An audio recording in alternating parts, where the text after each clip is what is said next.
I thought Fresno really played rock solid tonight. At a time when I thought we were getting to Orlando Robinson, their role guys hurt us. Junior Ballard and Leo Colomero, Mario, and when that happens, I thought we just made a mistake here or a mistake there.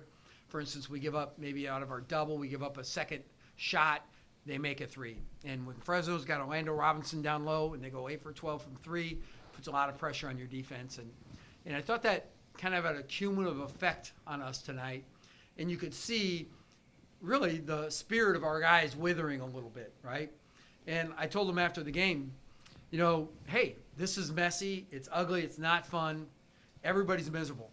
So if we don't show up tomorrow to go to a white-hot Utah State team, right, and then Boise, who hasn't lost since November, right, okay, if we don't go with general enthusiasm, energy level, trying to get better, trying to do the right things, you got to put your big boy pants on. You can't have a pity party, can't feel sorry for yourself.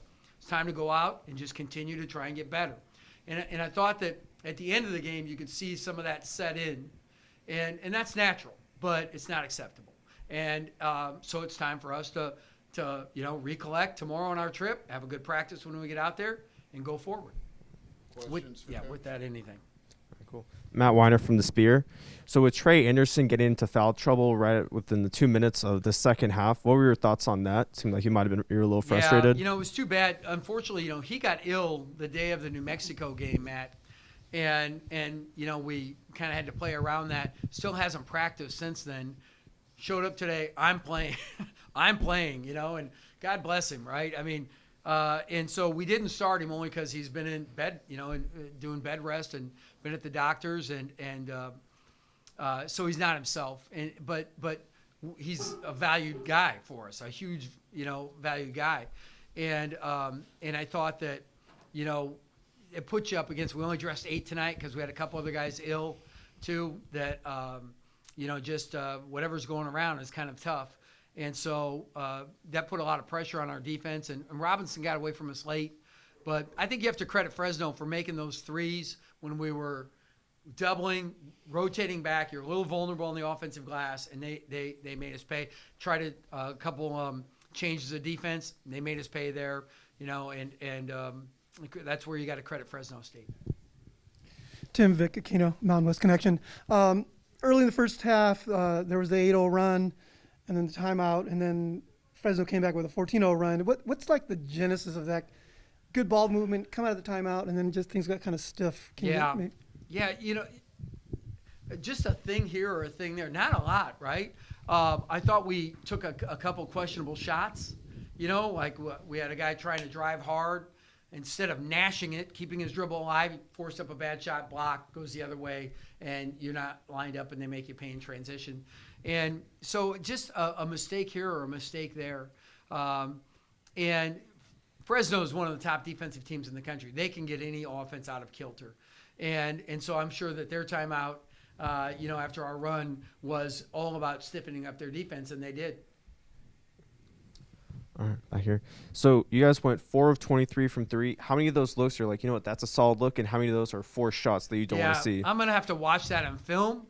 I would say that at halftime, I did talk to a couple guys about, I thought we took 3 or 4 first half threes that we did not look like we were shot ready. We looked like it was dutiful. Like, oh, this is my shot. It's time for me to shoot. But we weren't down ready and ready to shoot it. And it was 3 different guys. So it wasn't just anybody. And so I thought it was just okay, put it that way. Tim, I know the devil's in the details, and at times there's good energy and there's good cohesiveness, but just those little things where they miss a box out or a inbound pass and things like that. How does the team sustain itself at a certain it's level? hard, right? And it's first of all, we're in a league that's punishing right now. It's an excellent league. So when you do have a team that's relatively young or new, and they do make mistakes, there's no gratis, right? It is, you're going to pay the price. And so that's just the way it goes. And that's why we can't feel sorry for ourselves. We have to make our own breaks. There's no doubt about it. I told our guys, one of these nights we're going to run into somebody else shoots 4 for 19. We're going to go 8 for 12. But until then, it doesn't matter. We have to make those breaks and make those things happen for us. No. So what do you think the guys have learned from playing against somebody like Orlando Robinson that they could take moving forward when it comes to the double teams and things like that? And I haven't looked at his numbers entirely, but I thought we got to him okay. Just okay. First of all, we're mid-sized anyway. We're small. We're missing a tremendous amount of physicality underneath. So we know we didn't double in the same way. I thought our doubles were more effective. I think it's a trust in system that when we do have to maybe go attack a guy, we can be productive out of it. I thought we were productive for a while. I didn't think at the end we were nearly as productive. As the margin got a little bigger, I thought our effort fell off a little bit. Again, that's human nature. But I think going against him and knowing that, when things were good in that first half and we were effective against him, that all those things add up. And there's a reason. If we're good on this end, we're probably going to be good on this end. If we're good on defense, we're going to run better offense. In the last few minutes of the game, I think 3 or 4 minutes, Omari and Trey were foul trouble, and you had 5 freshmen. I think 2 redshirt freshmen. They're all freshmen out there on the floor. Are they?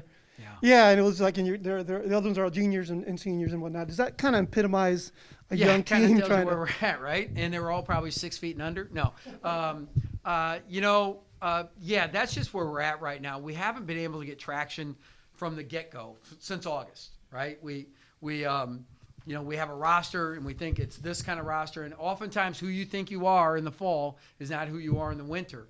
And so as we go, and these guys have to keep their spirit. They have to protect their spirit, keep that energy level going, and just keep chopping wood, and good things will happen. Eventually the tree falls. Thank you, Coach. Thank you, guys. Thank you.